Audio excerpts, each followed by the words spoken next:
Good morning, everyone. I guess I'll start out this video by saying that Bug G Joanna is doing well after her arrest and release. I gotta say she's doing much better than CJ Grisham. After CJ was tased and suffered a head injury, Jim, the other individual that was arrested with them, suffered injuries also. All those injuries have been documented. The thing I want to just talk about briefly this morning is good cops, bad cops. Now, I want to make one thing clear. I am not anti-cop. I know some of my videos have been coming across kind of aggressive lately. I've had some subscribers tell me that maybe I should take a step back from what I've been doing. Guys, freedom is not free. And people out here that are fighting for our freedom, all the auditors and activists, Second Amendment activists, it takes a toll on you, and it can get you in a place to where maybe sometimes you don't believe in what you're doing, or you don't believe that there are good cops out there. But I'm going to give you two examples here today. The Live Oak Police Department in Live Oak, Texas. Good cops. Why do I say that? Do I have any proof of that? Better yet, do I have any proof that they have bad cops? No, I don't. But I do have proof that they have good cops. I've interacted with many of the Live Oak police at the Live Oak Police Department in Live Oak, Texas. And I gotta tell you that many of them believe in what we do. I've had conversations with them. I've interacted with them. I've seen them in my neighborhood. I've never seen them do anything egregious to anyone. Yeah, I'm not out there 24/7 watching them. But I don't feel a need that Live Oak Police Department needs any attention. They've shown to be a good police department, and I respect them for that. There's other police departments around the San Antonio area that I can say that about. Schertz, Texas. Hollywood Park, Texas. Alamo Heights, Texas. You know, we've had good interactions with all of those police departments.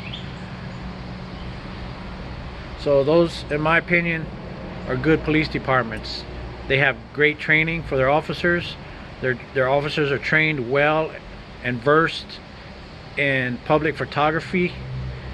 I've never had them tell me to back up when I'm filming them. So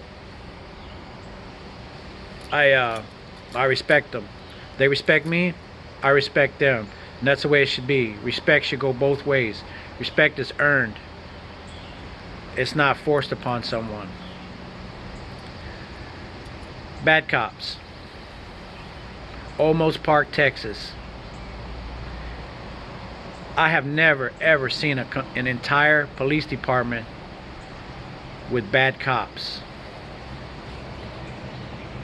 OLMOS Park Police Department is headed up by their chief, Rene Valenciano. He has in my opinion, he has intimidated his officers into doing as he has instructed them to do. He's the little Hitler of OLMOS Park, and his little gang will follow and do whatever he says. Why? They fear for their jobs. They have no civil service protection. They don't have a union backing them. They are at-will employees. That chief can say to any one of those officers, "You're fired," with no repercussions. Well, this is what I need to say to the mayor, city council, and all my subscribers We need to say, Chief Valenciano, you're fired. I want to send a message to OLMOS Park police officers that are working under the Chief Valenciano. When it comes time for subpoenas and depositions, every single one of you officers are going to be pulled in. Every single one of you. From my understanding, there's 12 officers in OLMOS Park. The city of OLMOS Park is smaller than the subdivision that I live in. How in the hell do they have 12 police officers? Yeah, I know it's a rich community with old money, but you know, they're gonna learn. But those officers that are working under the chief, you're gonna be in deposition. The officer that assaulted Joanna, your name slips my mind right now. You're one of the officers that transported her down to the Bexar County Magistrate. If it takes me 3 years, 5 years, 10 years, I'm gonna see you in those silver handcuffs that you like so well to put on other people. You intimidated my wife. You threatened her.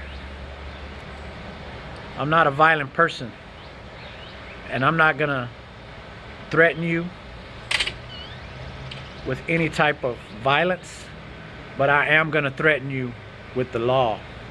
You're gonna follow the law, and you're gonna be prosecuted and convicted just like anyone else that breaks the law. And if it takes me 3, 5, or 10 years to do it, that's what I'm gonna do. If you get fired from the OLMOS Police Department, OLMOS Park Police Department, I'm gonna find out. Or if you resign, I'm gonna find out where you're working, and I'm gonna show up there. Because I have a weapon called Turner versus Driver that enables me to film police in the commission of their duties. I will make it my mission in life to film you wherever you are working. That is a promise. No matter what police department you work in, I'm gonna expose you every single chance that I get. That's a promise. I'm not threatening you with violence. I'm not threatening you with harm. I'm threatening you with legal, lawful activities. That's what I'm doing. It's not a threat, it's a promise. OLMOS Park, you got a big wake-up call coming. I'm sure you've already had some type of wake-up call by now, but the masses are coming. We the people are gonna hold you accountable. To the city of Live Oak, I commend you guys for being an upstanding police department. The city of OLMOS Park needs to take an example of Live Oak Police Department. They need to look at Live Oak Police Department and other surrounding police departments that have done well with citizens and activists and people filming in public. So to the police officers that are working under the chief,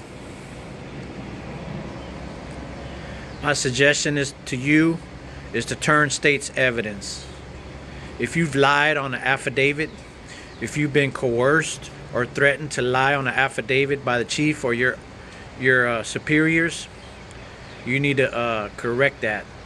You need to come forward before it's too late. Anyone who has lied on an affidavit and caused one of us, any of us activists, to be arrested because you lied, you're going to be facing criminal charges. I'm going to see to it.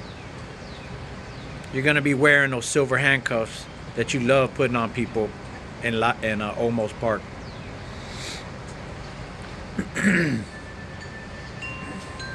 If you think that your lies aren't going to come out, you guys have no clue how many video cameras and microphones we carry with us.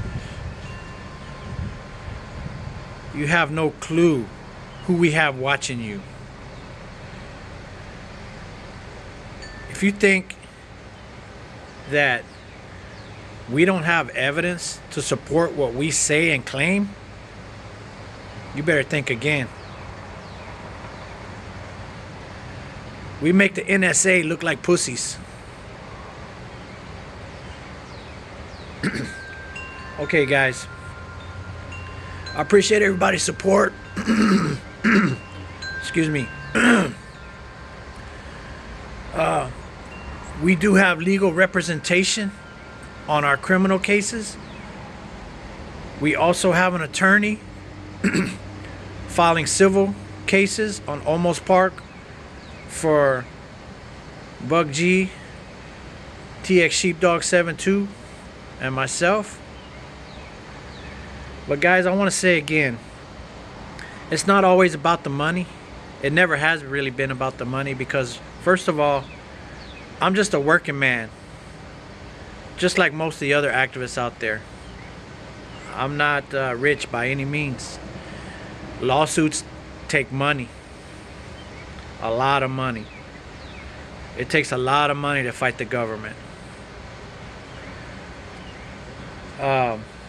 So any donations you guys want to give would be much appreciated, and it will go directly to our attorneys. But it's always been about accountability and making change. We've made many changes over the years through mass exposure, the call floods, the people seeking redress from their government by using their First Amendment right.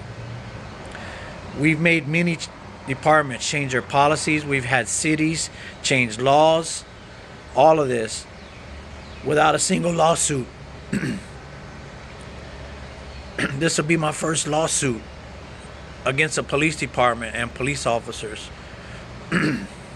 Because it's been so egregious and so blatantly unlawful what they're doing that I had to tap into my life savings. I'm risking my life savings, and so are others, to try to hold these people accountable. So any donations you guys can give, and I'm not begging for money, you don't have to give. That's fine. I do appreciate all the donations that have come in recently. Any donation anyone has ever given me, I appreciate it 100% from my heart. Myself and Bug G and the young activists, we thank each and every one of you. We love our subscribers. Thank you, everyone. Thank you for all your support. SAXT Prez out.